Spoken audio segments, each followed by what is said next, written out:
Back with closing trades right here on 18 hours. Still status quo, really, down about almost 100 odd points for the Nifty futures as we speak, though we're still latching on to that 24,150 print in trade. HDFC Bank, Reliance, and now SBI, which has suddenly seen a bit of a shift come by. It's now the top three dragger on the index. It's 1.25% lower for SBI as we speak. And then, of course, some of the technology names as well adding their weight. TCS Infosys as well dragging the index lower. On the flip side, many are gainers, but not so much in terms of weightage. I guess that's why the index is skewed in favor of the declines. Even within the breadth of the market, though it started off favoring the advances, but now it's the declines which are taking over. Dixon, Avari, Amber, Paytm, Premier Energies. These are some of the laggards in trade. But Vinit Bolinjkar as well joins in on the show right now. Vinit, hi, afternoon. Great to have you on the show. Vinit, how long before you see pressure coming off from names like HDFC Bank? I think it's going to take a couple of quarters more because, we still have got the growth going, but, they're still struggling with the NIMs. But I think it'll take a couple of quarters more before they kind of start showing traction in the upward direction. How are you looking at some of the numbers from the two-wheeler pack, Bajaj Auto as well as TVS? Some very strong numbers coming our way. Should you go probably start looking at some of the other two-wheeler names, the heroes of sort? I think that, TVS Motor is the one to go with. Fantastic numbers, good profit growth also. And, it has been a laggard for, several quarters now. And with this, impending breakout, I think the stock can really do well going ahead. So my bet is with TVS Motor. And our topic also remains Ather Energy. We think that the two-wheeler and especially EV space is going to be exceptionally well. Okay. Let me ask you the same question, Shivangi. What's the take on charts? I know you gave us your view on TVS, but what about a Hero? What about a Bajaj? Give us your take. Should one go long on any of those from a short-term trade perspective? Yes, Harsh, if you're talking about the auto space, I think Bajaj Auto has done quite well. But today we've seen that some bit of profit taking can be seen at the levels. Overall, it is giving a good bottom out structure. But yes, the auto space in general, I think my take would be to keep it diversified with 2 to 3 picks rather than getting concentrated with one idea. And in this space, of course, Eicher Motor has also done quite well. We are seeing that from the last 4 to 5 training sessions, it's been making higher top, higher bottom. We had seen that previously on 25th June, it failed to surpass 7750 zones. So we're heading towards that, and we are kind of moving in good momentum towards those levels again. Right. Okay, Shivangi, stay with us. Lots more to talk about, but here's an ET Now exclusive. The government has shortlisted 230 products across sectors for indigenization after analyzing 335 of total products. In fact, the move is aimed to boost domestic manufacturing and reduce import dependence once again amid global uncertainties. Prakash Priyadarshi, my colleague, is here with more details on what exactly are these 230 products. Well, amid geopolitical uncertainties, the government has shortlisted 230 products across sectors for indigenization. In fact, these products have been placed in the priority basket after analyzing 335 products. These products have been shortlisted to boost domestic manufacturing and reduce import dependence amid global uncertainties. In fact, strategies have been categorized in 3 segments: quicker, scalable, and aspirational. The indigenization of prioritized products will be pursued through short-term, medium-term, and long-term plans. In addition to that, the working groups have reviewed products across 25 ministries and departments. You are aware of the fact that the government had constituted 6 working groups to identify products for indigenization amid geopolitical uncertainties. In fact, products from sectors such as medical devices, chemicals, textiles, automotive and EVs, capital goods, renewable energy, Power, semiconductors, defense, electronics, space, and telecommunications, among others, have been prioritized.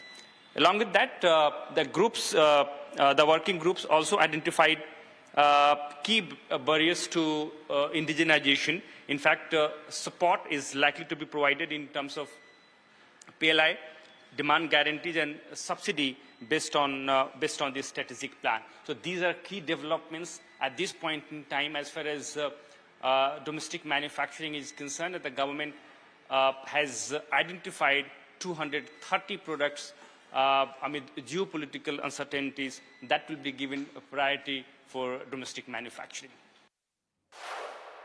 Okay, seems like more PLIs coming on the way.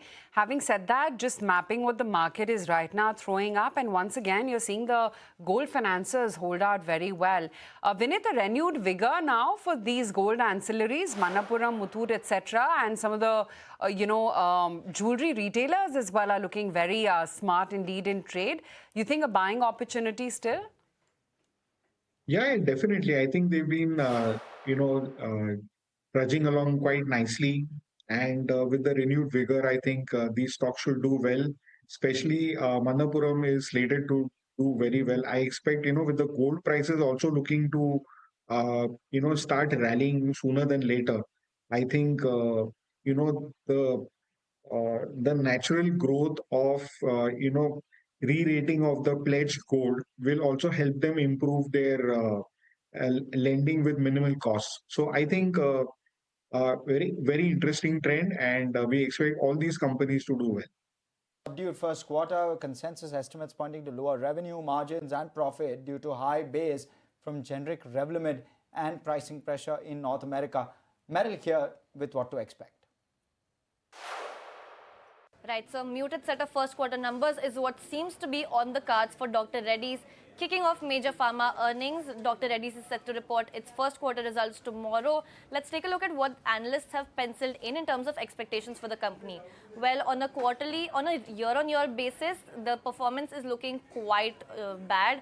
Revenue is expected down almost 4%. EBITDA seen falling 40% on a year-on-year basis. Margin contraction is seen at margins coming in at 17% compared to 27% in the last year. And profit after tax is seen declining almost 50% on a year-on-year basis. The biggest drag coming in from North America, where the G Revlimid base effect as well as continued erosion in the company's base generics business is likely to weigh down on the entire business.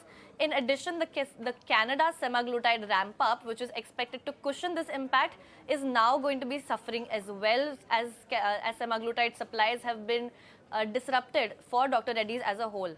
On the positive side, the India business is seeing in a bright spot with double-digit growth expected in the range of 13 to 16%. This is, of course, to be supported by strong IPM growth, a healthy chronic portfolio, as well as innovation-led products that Dr. Reddy's has in its portfolio. Europe as a geography is also expected to perform well. It's expected to post double-digit growth aided by strength in the nicotine replacement therapy or NRT business for Dr. Reddy's. And on the margin front, analysts are expecting pressure coming in from firstly generic price erosion, higher input and freight costs, and also the absence of high margin G Revlimid in this quarter as opposed to last year's higher base. So now key monitorables for the result coming in tomorrow will be, first of all, the G Revlimid base effect roll off. We're also going to be watching out for any guidance in resolving semaglutide supply issues. Do remember that the management had given us a timeline of October to November of this year where supplies could come back on track. So we're going to be watching out for any progress on that front, since this timeline given was also expected to be quite an aggressive one. We're also going to be watching out for any new commentary on G Abatacept as well as new product launches from Dr. Reddy's side, as well as the impact, especially the quantified impact of higher freight and input costs on the company's total profitability. So this is all that you should be aware of leading up to Dr. Reddy's first quarter update. Okay, that's the expectation coming in from Dr. Reddy's and, of course, Eternal as well. Vinit, wanted to understand what is it that you're penciling in for Eternal? Of course, the guidance already has been set out in terms of the dark store additions that they foresee. But other than that, do you think the positives so far are already baked into the stock price, or do you see further headroom should the numbers even be in line? But it is one of the best plays in the quick commerce segment.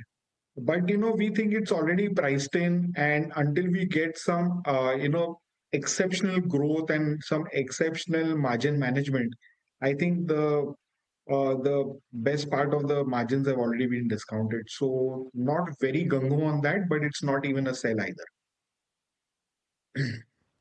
Okay. The other one is, of course, SBI AMC. I mean, SBI Funds, which has debuted today. Strong debut. Vinit, would you go out and buy, even despite the kind of spike in the stock price?